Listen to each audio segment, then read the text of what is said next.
Hello snowboarders of the internet, I'm your host Avran LeFeber, and in this video we're going to be reviewing the Union Strata. Now if you're thinking of picking this up, we do have affiliate links down in the description below for it and any other product mentioned in this review. Or if you're going to your local snowboard shop, slap them a high five and say we sent you in. I rode this binding at Copper Mountain on a sunny bluebird day with warm temps. You had soft creamy snow, soupy sloppy slush on the lower mountain, chopped chunder, ice in the shade, and I used it on my Ride Shadowband snowboard with my K2 Thraxis boots. So you can adjust the heel cup on this by loosening the screws, slide it in, slide it out to help center it. And when you have those screws loosened, you can also rotate your high back if that's your thing. Speaking of the high back, for the forward lean adjustment, it does have a set screw, so you're not adjusting this on the fly. So just be aware of that. Now, when it comes to the straps, the heel strap is on that toolless pin system, so you can pull that apart, slide it up, slide it down to help center it over your instep.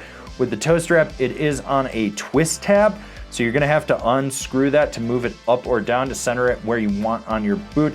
And then the ladder for the toe strap is on a push pin system that has two placements. So if you need it more forward or more back, you can do that as well. With the heel strap, you don't have the most rigid strap out there, so there is gonna be some give. It is gonna contour around your instep fairly well. You're gonna notice though that over by the ratchet is where it tends to just be the stiffest section of it. It does have that little exoskeleton in there, and there is a little bit of padding on this, so it's not one of those straps that's gonna fully mold over the instep and not give you any excess padding, resulting in the boot doing that. There will be a little bit of give in there. These do have some play to them. They're not the stiffest strap out there. With the toe strap, you got this small cutout, and this is gonna fit certain boot shapes better. So if it's more pointy-toed or snub-toed, it's gonna do it versus something that's more blocky. It's just gonna fit over that better.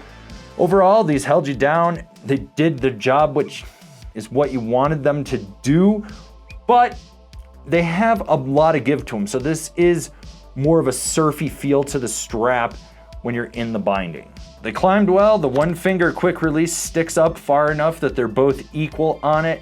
They do their job. You don't really have to worry about it. The one thing is that if you're in there and they're really snug, these do tend to only slightly grip before they pull, so you don't get as many CPPs or clicks per pull from it as you would with others. Only gripe about it, otherwise they stayed locked in, no premature releasing from them. Because no one wants premature releasing. All right, we're about halfway through this review. Go down, give it a thumbs up, and if you haven't already, subscribe, click the bell, get those notifications, that way you're not missing any of the programming we've got coming out for you.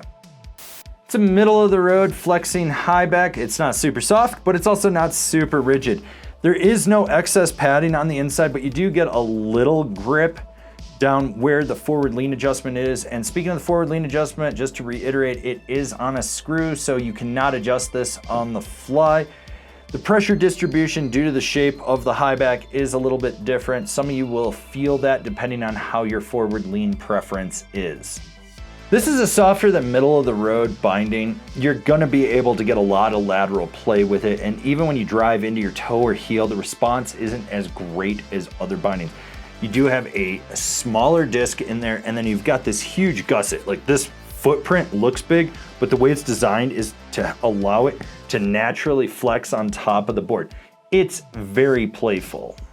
This is a lively binding. You do feel some of the chatter underfoot, especially in icier terrain. You get into softer snow and that dissipates, but the response of the binding seems to be slightly delayed. It's not as quick as others out there. Rider in mind, this is for the surf-inspired rider that wants a lot of lateral play. They want to be able to just feel their foot moving around on top of the board. Like what we're doing over here? Want to support us further? Swing on over to Angry Snowboarder VIP and become a member. Sure, I could tell you more here, but I got a video over there that explains it so much better.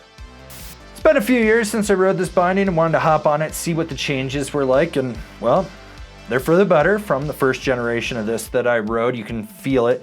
It's still a loose, playful binding. And that's not for me. Personally, I like a little more response, but I can see who this is actually for. You do get a lot of lateral play. Like, if you're someone that really exaggerates your movements and you're more into slashing or shitting versus precision where you've just locked in, this might be something to look at for you.